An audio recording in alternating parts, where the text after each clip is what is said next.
We are at the home stretch. We are at the coveted 11, it was supposed to be 11:45, the 11:50 to 12:50 hour. My dear friends, so first we can talk about Carrie. I started and started hearing about Carrie, not in the Bronx, but in Manhattan, and that area of intelligence-driven prosecution. How can we use data? How can we make decisions? And very much so, I think the entire strategy is how do we make things safer? When we look at things like gun violence and different areas of the community, how do we do that? How do we also merge and work with our communities toward that common goal? With Carmen, I think I knew of him at CCI, but it was his work when he came to first the Bureau of Justice Assistance at US DOJ, and then his work in the White House. And what a great voice for prosecutors. And always that question, and that's what I appreciate with Carmen, is he did come from the outside a little bit as it relates to prosecutors, but always pushing that why. Why are you guys doing that? Mm-hmm. Can't we do things differently? And also the strategic. Where are we going in 5 years, in 10 years? Where are we going to be at? Because we really don't want to worry too much about today, especially with national strategy. It's what's the future. The both of them are now in the Bronx office. Probably one of the finest DA's offices in the country, but an office that might be a little bit, or at least in the past, was Carmen, what did you say, 1975? Or are you 85 now? We're moving up to 86, we'll go with. So we've gone from 75 to 86 in about a year, but where are they going to take it? But I really was looking forward to this presentation because it is that combination of folks that have been involved in moving one office, going into a very different office, and how can that change, coupled with the national strategy. How does this work in the mosaic that is our country? So Carrie and Carmen, it's all yours. Okay, thank you, Dave. Good morning. Thanks for staying for us. We appreciate it. So what Carmen and I are going to talk about a little bit today is what it's like to go to work for a progressive-minded DA who's still in her first term in office after taking over an office from a DA who was in office for over 25 years. And I thought this morning the comment about urgency just kind of made me laugh. I'm sure it made a lot of you in here laugh because our DA, and I'm going to talk a little bit about this, is very progressive, wants to make changes, has made changes, but we live with the urgency literally every day. Nothing is going fast enough.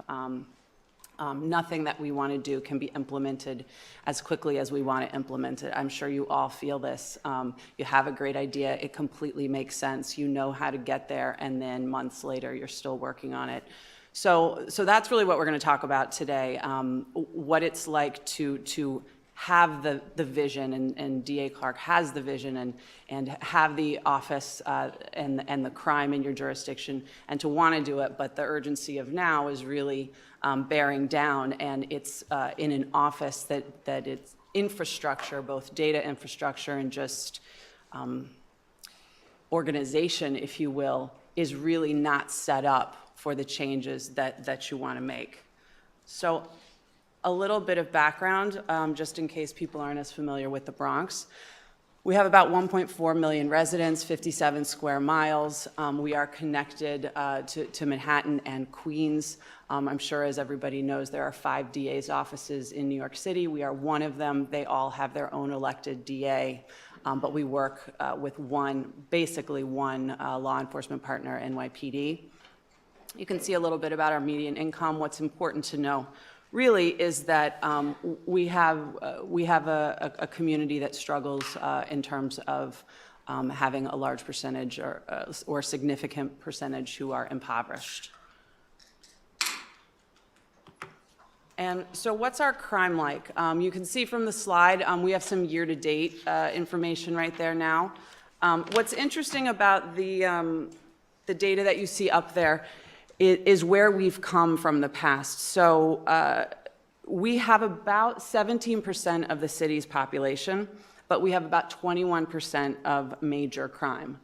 So each year, year over year, although the resident population hasn't changed that much, we tend to have a higher percentage of violent crime in the city. Last year, we had about 20,000 index crimes, and our office took in over 53,000 arrests.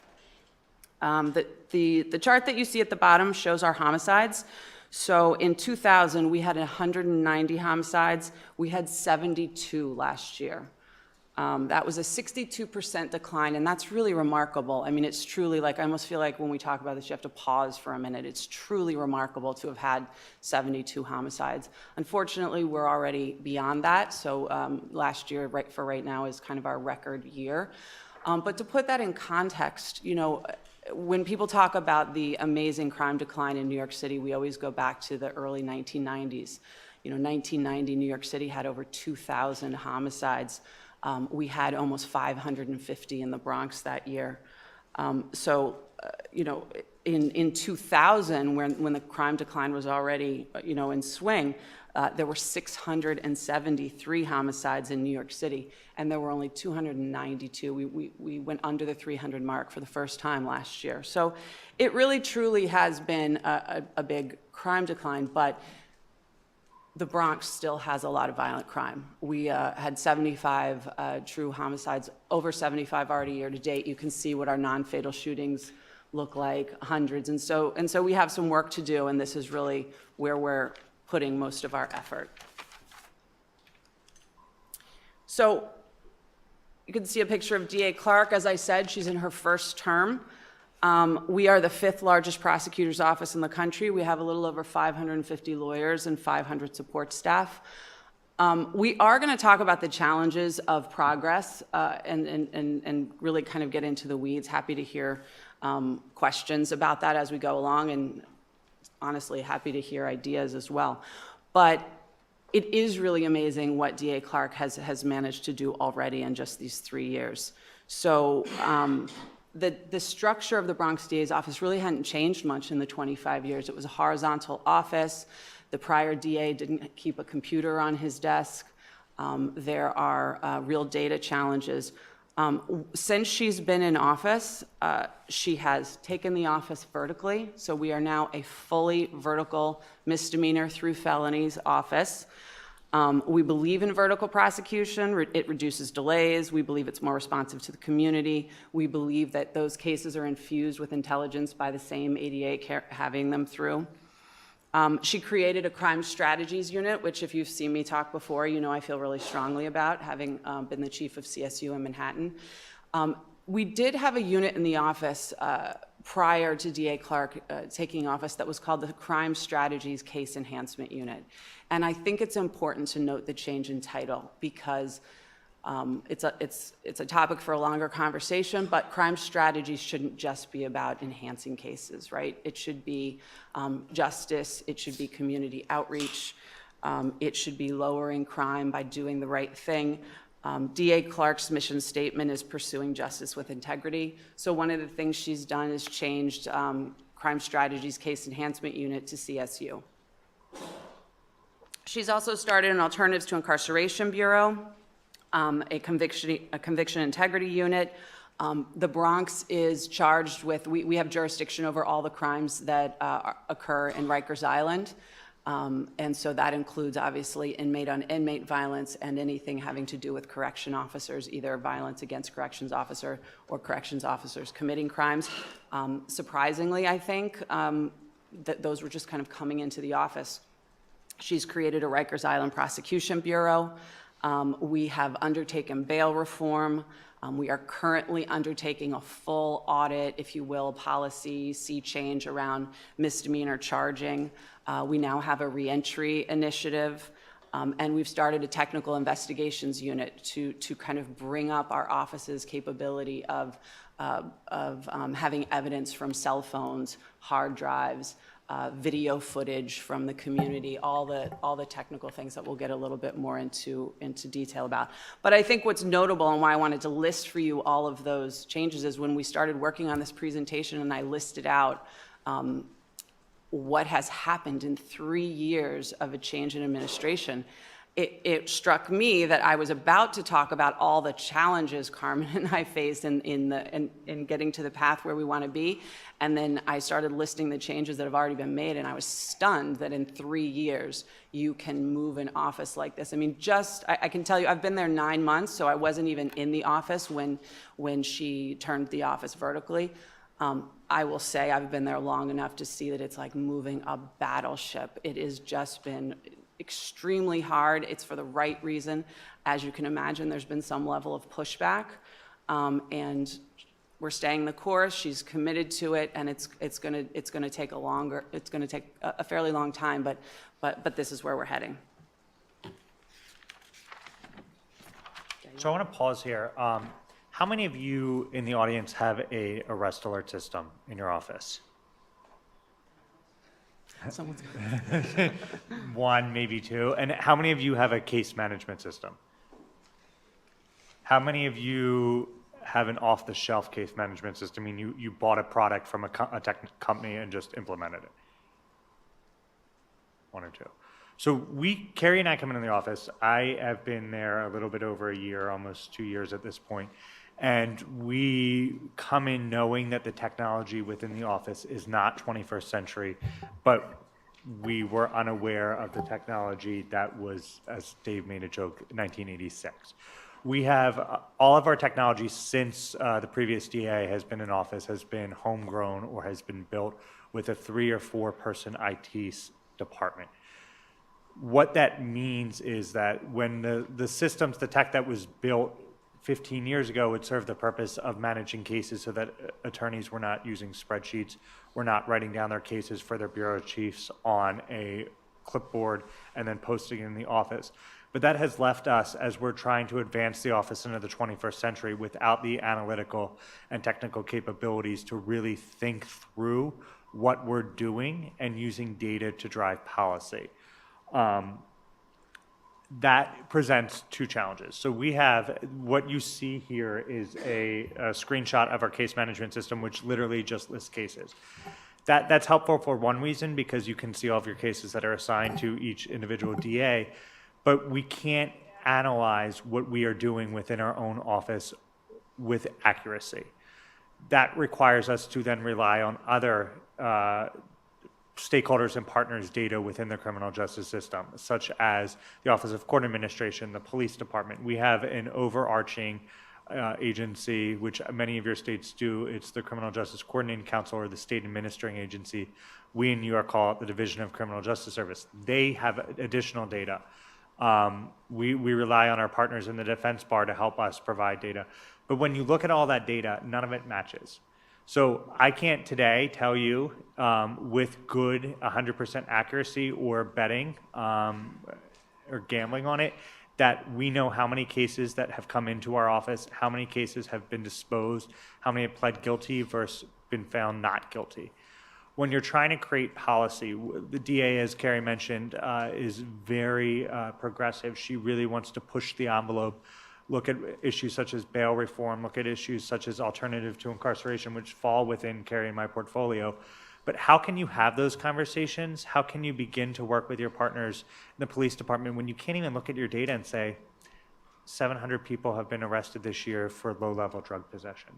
So Carrie and I, and thanks to District Attorney Clark and the entire team, and it's not about us, it's about the entire team, have really started to go back and begin to marry data sets within our office and within our partners, so that we aren't relying on anecdote. I told this story to Carrie last night when we were having dinner. Is I come from a place in DC where I was quizzed on numbers and data, and we were expected. And my former principal said to me, on page 56 of your report, you quoted that it was 4,000 cases, but you're telling me it's 3,950. What's the difference? To me, that is very important, and to the district attorney, that's very important, that we're relying on the most accurate data and that we can go to the public and we can say, this is how many cases we've processed, this is how many cases have been, or individuals have been found guilty and versus not guilty. And we've talked a lot about improving public trust and confidence in the justice system, and the DA's mission is to pursue justice with integrity. But in order to do that, we need to be transparent. We need to tell the public what we're doing, how we're doing it, how we're using their taxpayer dollars, and how we're serving their community. So data is really the critical piece that pulls that all together. Yeah, click it because I think, yeah. And so just very quickly, that's what our arrest alert system looks like. I came from an office that had a robust arrest alert system that we had worked really hard with IT to build and to transform into something that an end user could really make in the moment and actionable. We even had NYPD as a subscriber to our arrest alert system. And I figured, given the large IT department at the Manhattan DA's office and the kind of importance that had been placed on building these kinds of things, that I figured when I got to the Bronx that it might not be as good, or we might have some work to do. I was pleasantly surprised to find that the in-house built arrest alert system in the Bronx DA's office was quite good, and it has a lot of pieces to it that were clearly thought through and very different from Manhattan.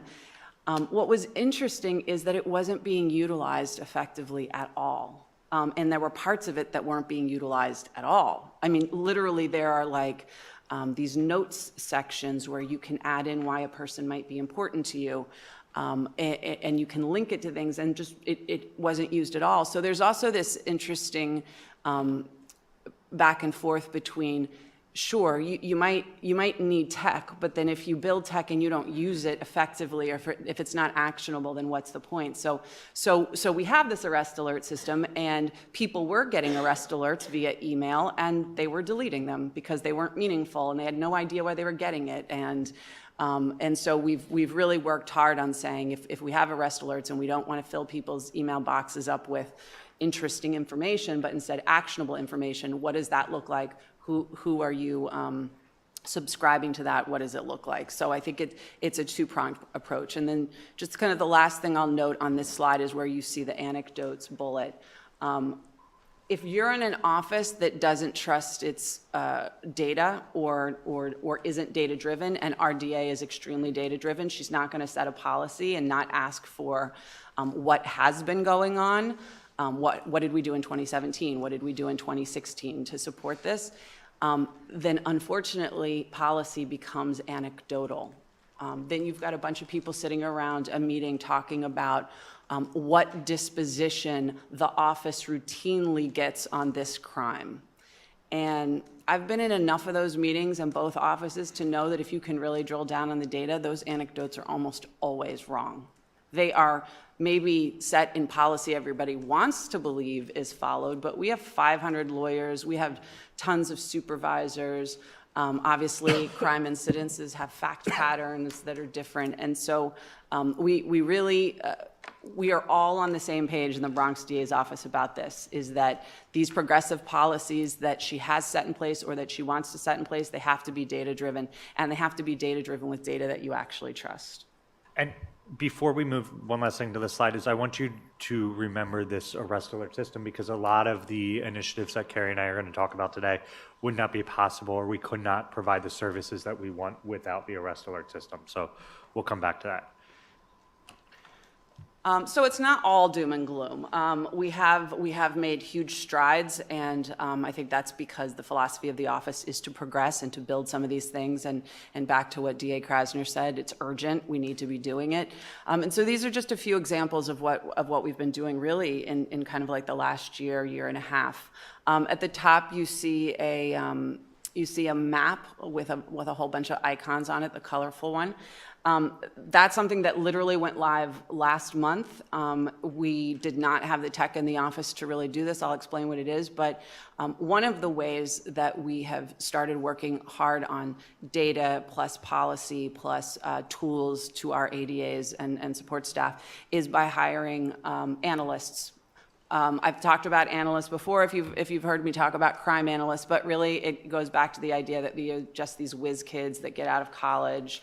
A lot of times they have computer science degrees, sometimes they have criminal justice degrees, but took a bunch of computer classes, and they're also 24 years old, so they just are Excel experts.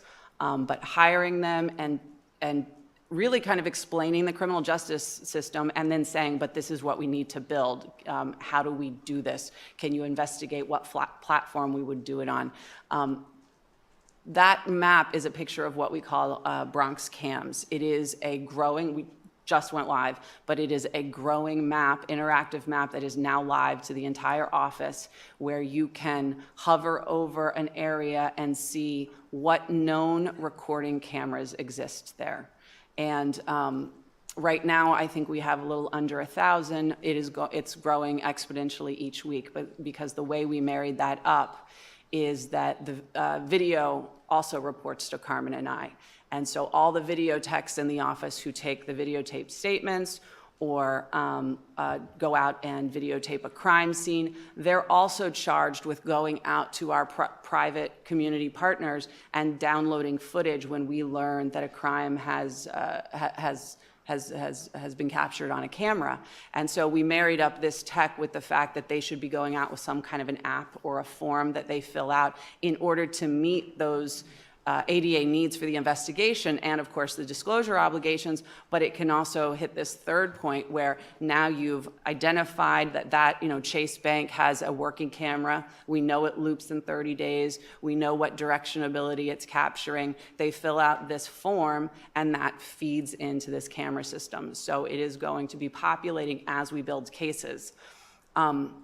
It's not a live feed. I get that question a lot when we were building it. It's not as if the ADAs can go in and see the footage. What it gives them is that we know that the camera exists there. Footage can be retrieved because we know it was retrieved in the last 30 days, 60 days, 6 months. It has an as of date because the video techs are putting that.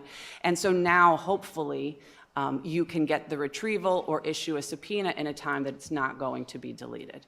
This obviously is a huge issue for DA's offices because of resources and because the fact that video footage can both strengthen a case and exculpate a defendant. And so it's important for everybody to be getting this evidence. But these private cameras especially, they loop so quickly that if your detective swings out and is gone for 4 days and then you don't, meet back up and you're not canvassing in time, how are you sure that there's a camera? So we are just, part of the progress that we're trying to build are where are the gaps? What should we be doing? What is this justice that DA Clark is talking about, and how do we fill it with tech? The other thing I want to talk about is you see the form, which has a precinct at top and a highlighted headline. Very quickly, we really quickly in the spring rolled out a violent crime report for the office. And what that is, it's a daily report that goes to every supervisor, bureau chief, and particular line assistants in the office about which most violent crimes have been charged by our office in the last 24 hours. So it's not every crime. It's not even crimes like if you're in New York City, an assault too, which is, an assault with a weapon, because there's so many of those, to be quite frank. We want it to be a readable snapshot of the worst of the worst. So it's robbery in the first degree, gunpoint robberies, assault in the first degrees, shootings, homicides, forcible rapes, collected in a very quick snapshot, and everybody gets that in a readable format, emailed once a day. The idea is if we are creating an office that is really focused on reducing violent crime, serving the public, everybody, and certainly every supervisor, should have a view of really what's coming into the office in 24 hours. It's kind of a big lift, to be honest, because of our case management system. It's not that easy to pull this information out in a 24-hour cycle, but we worked really hard to do it. And I will tell you, people who have been in the office for a very long time have even said to me, oh my God, I had no idea we had this level of violence coming in every single day. It's a little shocking to kind of read the facts. And I think we hope that then those cases are getting the focus by the supervisors that they should get in this rotating basis. The bottom map is just an example of how we've started to collect data. That's non-fatal shootings, not typically the easiest thing for a prosecutor's office to collect. Homicides, we have a homicide bureau. Those homicide ADAs go out on every single homicide, so that's not such a significant lift to know about what homicidal incidents are happening in the Bronx. Non-fatal shootings typically are harder to find out about because they're not solved immediately all the time. They don't become cases. But of course, if you're really focused on serving your community, then you want to know where there is, where you are seeing a large amount of violent crime, where you're seeing homicides overlaid with non-fatal shootings, overlaid with the shots fired that you know of, overlaid with the gunpoint robberies, to really start understanding how to focus your resources, how to engage with the community properly. So that's something that we just built from scratch. Honestly, we're keeping it on an Excel spreadsheet by the 28-day cycle for CompStat, so that we're aligned and so that we can check our data, and so we can go back to NYPD if we feel like we're missing something. But this is going to be the basis for so many strategies that we put in place because they're going to be crime-driven. And then the last thing that you see on this slide is a data report. I think Carmen mentioned our hope to be very transparent with our community. And so we're working on a data report. It's very challenging. It's not something that we can do right now. You obviously don't want to be putting out data to the community or to your other partners and then discover that it's not correct. But that is the goal. That's where we're headed. And so to piggyback on what Carrie said, so we've talked a lot about how we don't have 100% confidence in our data, but we also come into an era where the district attorney's office was very siloed and did not have excellent relationships with the police department and our other criminal justice stakeholders. Because we have these data needs, it's enabled us to build relationships across both all sides of the system, both with our defense partners, with our police partners, with the courts, because we are heavily relying on them to inform us and to assist us in reducing crime and improving justice, as the DA says. The two partnerships that I really want to mention are, and why the violent crime report is so important, is in New York State, you have 24 hours to arraign.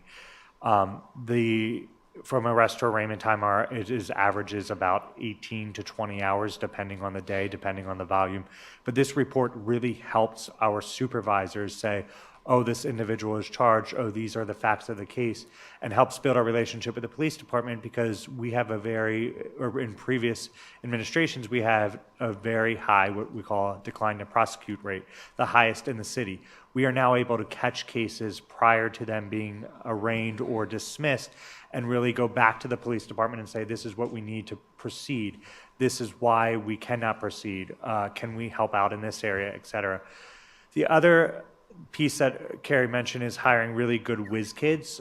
We've formed a relationship both internally within the office, but then with a local university, a historically black and minority college, Monroe College, and they are providing us with data interns. So these are fourth year or sometimes juniors in college that are computer science majors. It is free to us. The students get paid.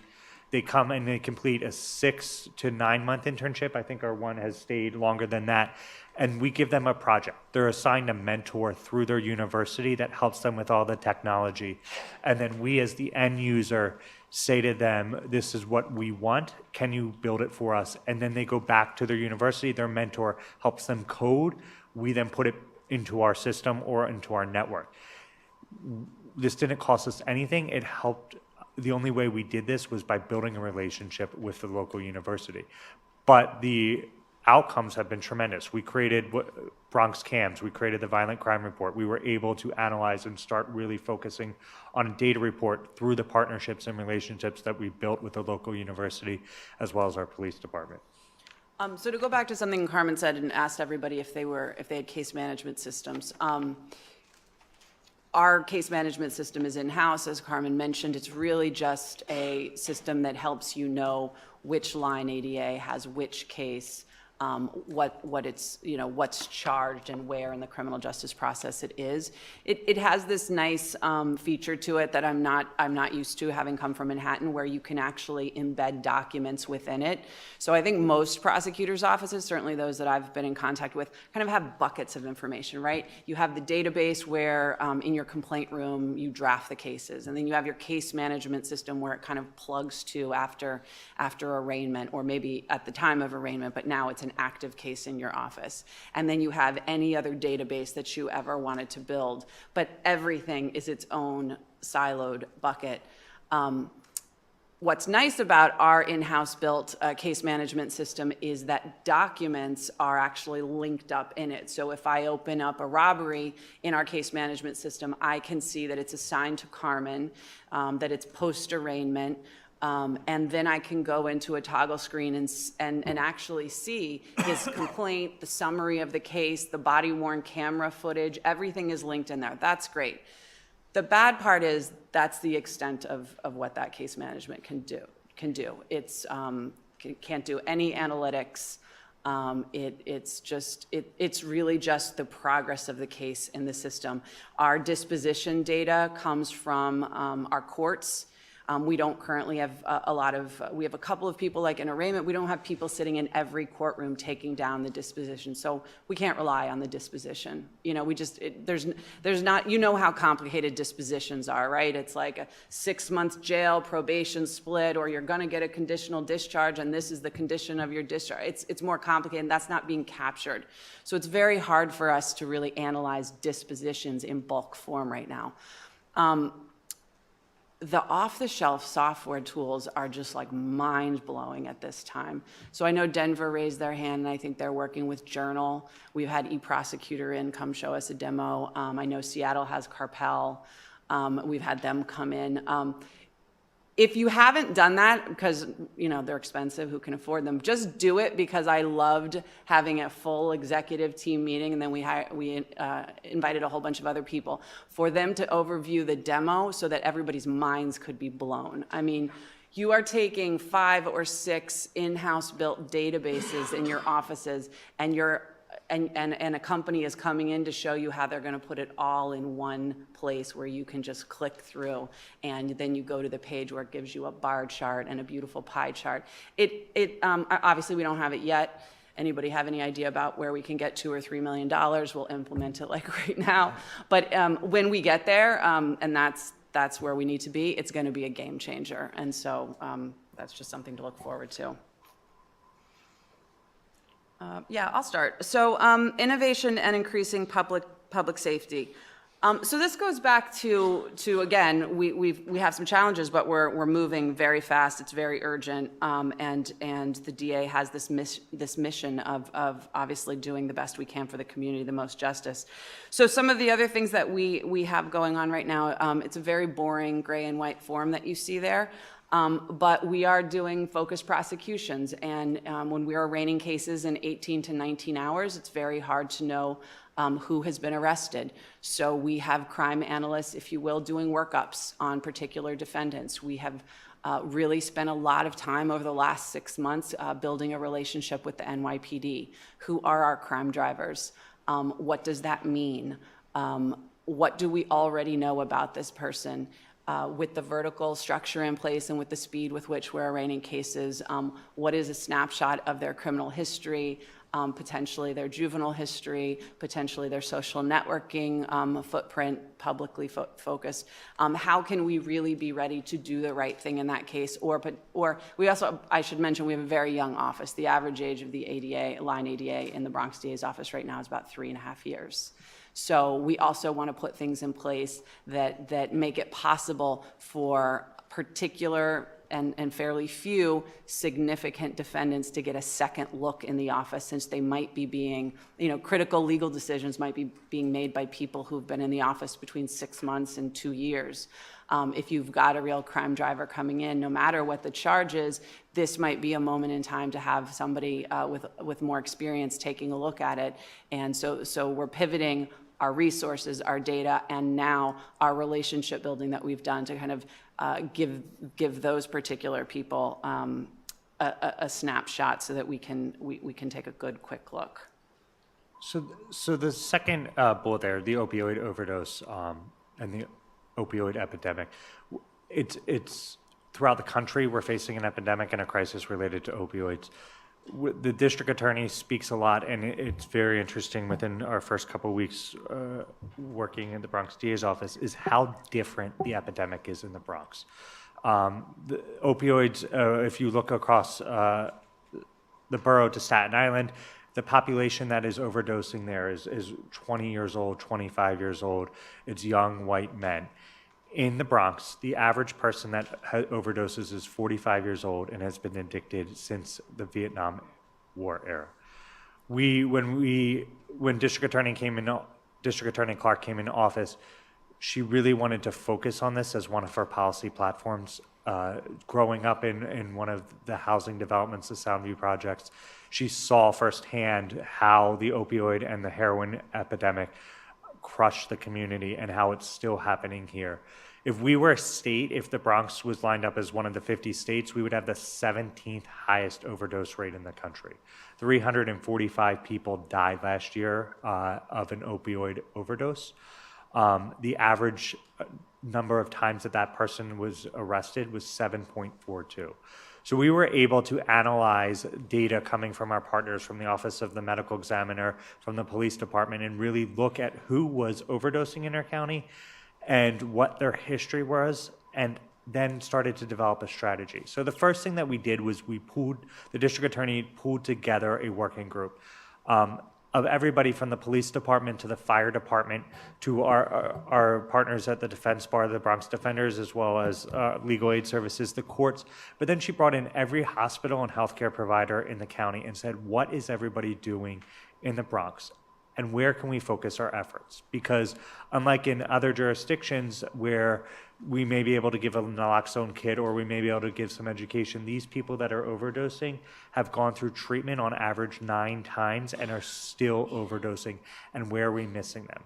She developed, which is the first in the state of New York, voluntarily drug treatment program called the Overdose and Avoidance Recovery Program. What is different, this is not a drug court. This is not Dan Satterberg's lead program in Seattle. It's kind of in the middle.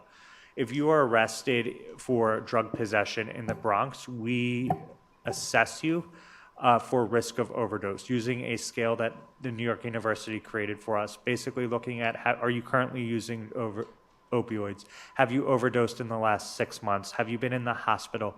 Or have you recently been released from a correctional facility where they were providing you medication-assisted treatment? Looking at those factors, if you are at high risk of overdose, we say, we're going to pause your criminal case and offer you treatment. If you want the treatment, you can take the treatment and we'll pause the criminal case as long as you need to get yourself into treatment and into recovery. We'll offer you the services that you need, whether that's buprenorphine treatment, medication-assisted treatment, a naloxone kit, whether that's social services, like you need housing and a job, we will do that for you. And if you successfully engage, and that successful engagement is really based and tailored to your need, we'll dismiss your case. We don't want you to get another criminal case or a conviction because you have a health problem. We've also noticed that population, we've served approximately 150 people, 1,000 to 1,500 have been assessed this year. About 750 have been at high risk for overdose. But then there's this other population that we're seeing both in the Bronx, but generally throughout the country, and that is the individual that is trying an opioid for the first time. Maybe it's their first time getting arrested. And we know that the opioids and the heroin and the cocaine that is coming into the Bronx is laced with fentanyl. We want to make sure that we are providing you with an opportunity to go into recovery services. So we also created a program similar to what Mr. Satterberg is doing in Seattle, which is the Heroin Avoidance and Prevention Education Program. At arrest, at the precinct, a peer navigator is meeting you and offering you services and assessment and taking you to treatment if you want that service. If you successfully complete, and we're using the same criteria, if you successfully engage in treatment or in services, then we're dismissing your case. You never have to come through the criminal justice system because we want you to get treatment. So now effectively, anybody that is arrested for drug possession in the Bronx has an opportunity to be diverted out of the criminal justice system and into services, which is very innovative and very progressive for New York District Attorney and nationally. The second piece, also, we just have to give credit to Dan, because in Seattle we created what is, or mimicking what they created in Seattle, is in New York Project Reset. We are diverting low-level cases, anything from trespass to harassment or to So, I mean, literally, the list of the misdemeanors that we're now diverting is so long. They tend to be non-traditional victim crimes, so not assault, but criminal mischief, graffiti making, shoplifting, trespass.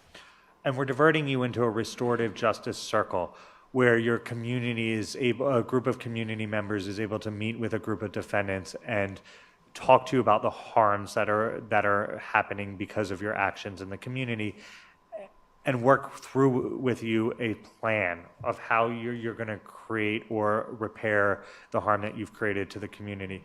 And if you successfully complete that 1 hour community justice circle, then we dismiss your case. We don't want these cases coming in to the criminal justice system because you have a social service need or you've made a mistake and now are facing a collateral consequence.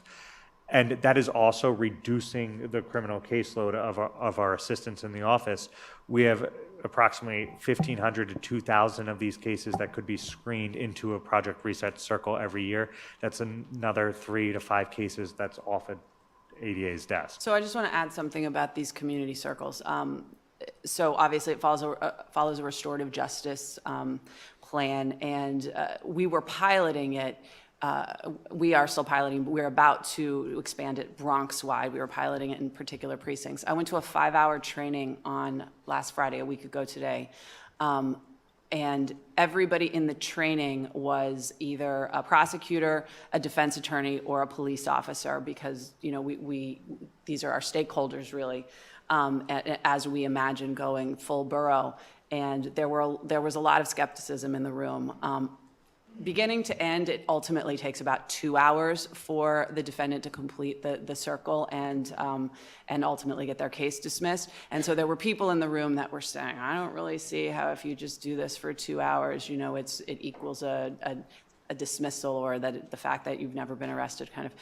And at the end, bar none, everybody, including the most skeptical in the room, were like, oh no, it's enough. I mean, it was, if you haven't had an opportunity to really, I'd read about restorative justice, I talked to people who knew about restorative justice, I'd heard people make jokes about peacemaking circles. It was such an experience. I can't tell you what a convert I am. I also was like so exhausted after the 5 hours that I can really see what's going on when our offenders are going to go in there. But back to the data part, so it's part of our Alternatives to Incarceration Bureau. When Carmen and I were sitting down to walk through how the pilot had gone and where we want to go next as we expand borough-wide, the numbers weren't that great. We were kind of like, why are this large number of people being screened, but this much smaller number of people taking part in these justice circles, especially since we really believe that this is an answer for some people. And it turns out because the criteria for who could take part in these restorative justice programs meant that they could not have a prior conviction. And we are in the Bronx, and these are low-level recidivist-type misdemeanor crimes, and we have a history of, to some extent, being over-policed and over-prosecuted, and so who's getting arrested for shoplifting? People who have already committed a crime in their past. And so we're not right there just yet. We've told NYPD that we want to go beyond first conviction. I don't think it's going to be a problem, so I know this is live streaming. But for that really to be effective, like you have to really be able to kind of pull in the people that you think it's going to be effective for. And it concerns me that if you're taking first conviction shoplifters, there's going to be some number of defendants that are going to say, I don't know why you're having a faith-based leader, a business owner, and a resident of my community telling me how I'm victimizing this community with that, lipstick I just shoplifted. I'm never going to do that again, right? The idea is it really almost should be the recidivist. You should be saying, like, cut it. We don't want this anymore. Tell us why you're doing it. Tell us how we can help. Let's talk this through. And so that was a real moment where the data and the policy had to be together for us to decide what was the next step in this program that we were already really, really excited about. One other quick thing about alternatives to incarceration and the vision for the DA. We are doing a diversion program for violence in the Bronx. I think that this is a topic that everybody's talking about. I think it's a topic that people should be talking about a lot more, obviously. If we are, especially in New York, if we're going to decarcerate more, we are going to have to get real about how we institute alternatives to incarceration programs for people who commit violent offenses. And for us, going down this road with common justice, data is playing a big role in it because we are early days and I think we have about a dozen people in the program. But how do you select them, right? In an office our size, it can't be because a defense attorney makes a phone call to the right supervisor or because a more progressive ADA who was really paying attention when we did an office-wide training on common justice makes a phone call to the ATI Bureau. There has to be some methodical and fair way of going through the thousands of cases that we get to decide what should be screened, what should be considered, what are the next steps that we're going to require of our conversations with the defense attorney before deciding. And so every single policy, every single progress that we're trying to make in the office is met with this need for data and then for a need to put a process in place that feels fair. The other thing I think we're in fairly early days but really proud about and very close to our heart is our Bronx reentry initiative. So I would say reentry for DA Clark is really kind of a two-pronged initiative. Pre-entry, and by pre-entry I mean really rethinking and owning a prosecutor's role in pre-entry, right? So it's all the things we've kind of touched on before because there is no re-entry if you're not putting someone in jail or prison. So bail reform, misdemeanor disposition outcomes, felony disposition outcomes, who's going to jail, who are you recommending jail and prison for? Is that meeting with the policy and the directive that the DA has put out with the office? Trust but verify those things, and we have to own that. That's us. Reentry is really a collaboration, right? We've got to collaborate with the organizations in our community that are really the experts in helping people who are coming home from prison reintegrate into our community. And so in that way, we are part of a task force. We get together every month. It's a giant meeting of professionals who work in this space, law enforcement, and similar to the work that we're doing around the opioid epidemic, it is really a moment in time for us to discuss things and to make plans. We also host, DA Clark hosts a monthly Bronx Reentry Collaborative. And that's the image that you see on the screen. That's actually just a picture of one of the cards we hand the formerly incarcerated attendees to this collaborative before they leave.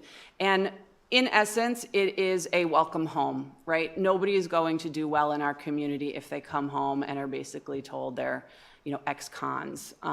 So we host a Welcome Home Bronx Reentry Collaborative in which law enforcement is there, the NYPD hosts it with us, parole hosts it with us, probation is with us. And then we have the organizations in the Bronx who can help our community members returning home from prison reintegrate, offer them educational services, health services, anything that they could be talking about. We talk with them for about a half an hour, 45 minutes, and then we host a mini fair. So NYC, ID NYC is there. Did you come home and you actually don't have sufficient state ID? Come talk to them. They're at a table to talk about it. That is a total work in progress. The reentry, the idea of a reentry program came to Carmen and I when I joined the office. We've probably not held the same monthly collaborative twice because every time we host it, we take down notes, we want to change something, and then we change it. This month, in fact, on Tuesday is November's collaborative. It's the first time that we're including parole and probationers together. We actually were hosting two. We ran the data and we found that our probationers who hadn't never been to prison, but this was a preventative kind of reentry, pre-entry initiative we had, they looked really, really similar to the people coming home from prison, except for maybe just having one less conviction on their rap sheet. They are getting probation in New York now for a violent offense. They were in the same age range. They came from the same communities. They're both being supervised, and so we talked to a few people that we felt like might be a little smarter than us about this. We spoke to some of the organizations that we've partnered with, and we said, what do you think about putting the parolees who've come home in the last few months in the same meeting with the probationers that have recently been put on probation for a violent offense, and everybody thought it was a great idea. Parole thought it was a great idea. And so this is an opportunity to speak to them both about their path and to offer them services. So that's a work in progress, but I think it's something that we both feel really strongly about. We'd love to hear more ideas, but it has been really transformative as we've run the data to see who's coming home and how they're reacting in terms of us changing. Since I got the 5-minute mark from John. Wrapping up, and Carrie chime in. So looking at all these different initiatives that the DA Clark is instituting within her office and looking at how data is driving those initiatives, Carrie's talked a lot today about how we are an office in transition. We are continually transitioning to ensure that we are serving the public and that we are serving our office. And DA Clark is really committed to using the data to allocate resources. And what I mean by that is really make structural decisions within the office about how we're prosecuting cases, but then also how her ADAs and assistants are aligned within the office so that we can have the biggest impact on the community. Within that, and I know Carrie wants to talk about it, is how we are looking at how we're charging misdemeanors within our office. On the left-hand side of the screen is an analysis that we did on all of our misdemeanor cases within the office that looked at the precincts where these individuals were arrested, the race of the defendant, as well as the age and the number of cases, to really try to think through how we're impacting our community, what are the collateral consequences of charging these crimes, and what outcomes are we getting? Is there recidivism? Are we making an impact by arresting and processing people through the criminal justice system where they're just getting time served after arraignments because they've been incarcerated for 20 hours pending an arraignment? How can we improve public safety? How can we improve public policy within the Bronx and greater New York by looking through these data analysis? Yeah. I'll just add one last thing because I think it's something that everybody should be thinking about, and it goes back to that anecdotal information equaling policy. One of the things that we're going to find as we continue on this analysis of all of our misdemeanor crimes, especially I think of the misdemeanors, is this idea that we don't charge things.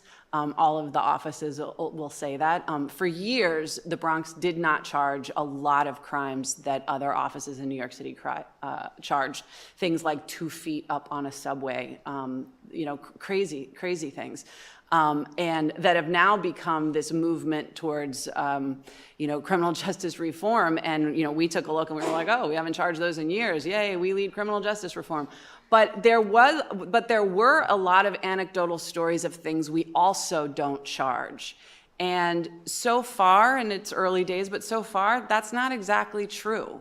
The policy has been made. Nobody in the Bronx DA's office thinks we charge those crimes. And we're not charging them in any large numbers, but when you've got back to these siloed databases, but when it's on the books in New York State penal law, and you've got the siloed database that helps your line ADAs in the complaint room draft the case, and a police officer brings in a live arrest, and they open their penal law and it meets those criteria, the case gets drafted. So maybe it's to the tune of, I've seen 24 cases a year. And I think it's very easy to be like, well, it is still on the books, and the DA's policy has yet to be completely formulated about this particular crime. But the point is, if you don't do this audit and full understanding and take a look at what is happening, you really can't effectuate that change. And so that's something I think almost every office should probably be doing more of. And just to close, and what Dave Laban said earlier, is where do we go from here? So we have started this analysis. We've started, and we're in early days, as Carrie mentioned, but where do we push the envelope? What's the strategy? Where are we in 5 years? Where are we in 10 years? And how can our data analysis now drive that strategy for the future and really push criminal justice reform and push justice forward? So. All right, thank you. Any questions?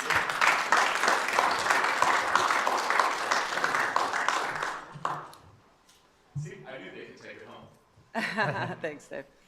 And the map before, with your overdoses, there've been a lot of jurisdictions taking the overdose and your shooting deaths.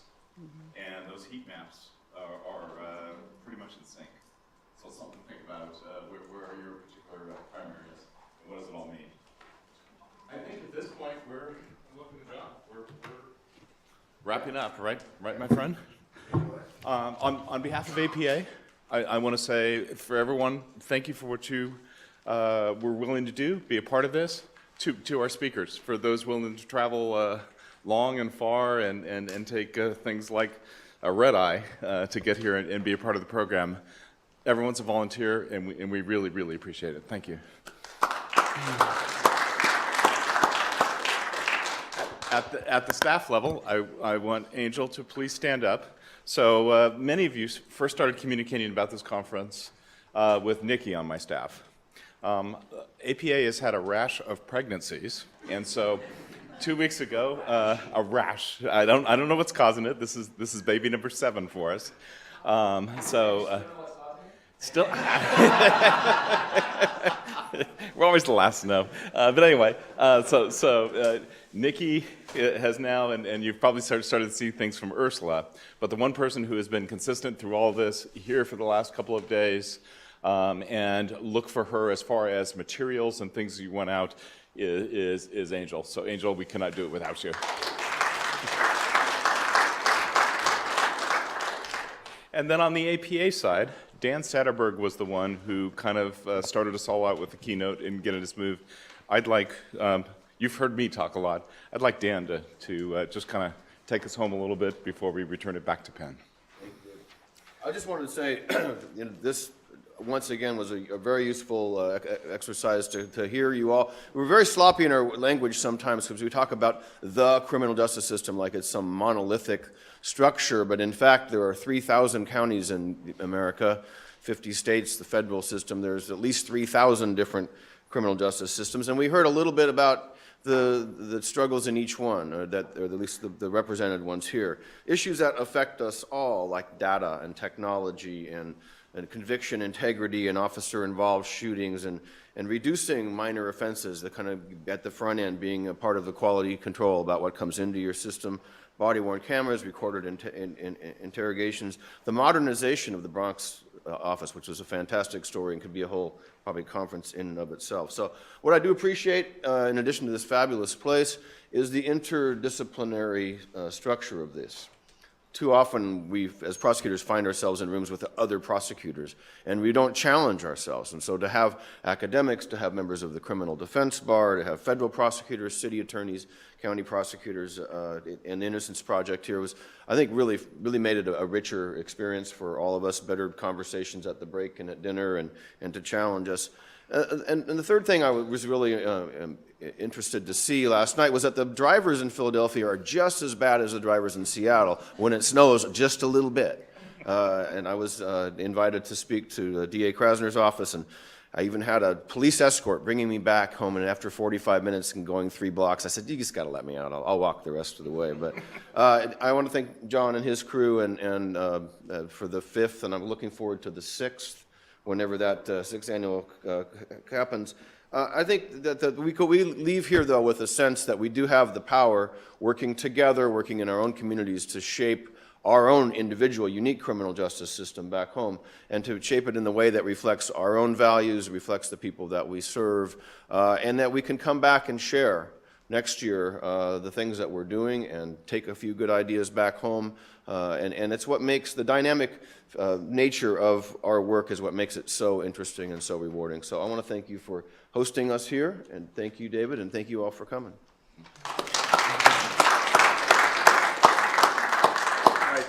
Last word.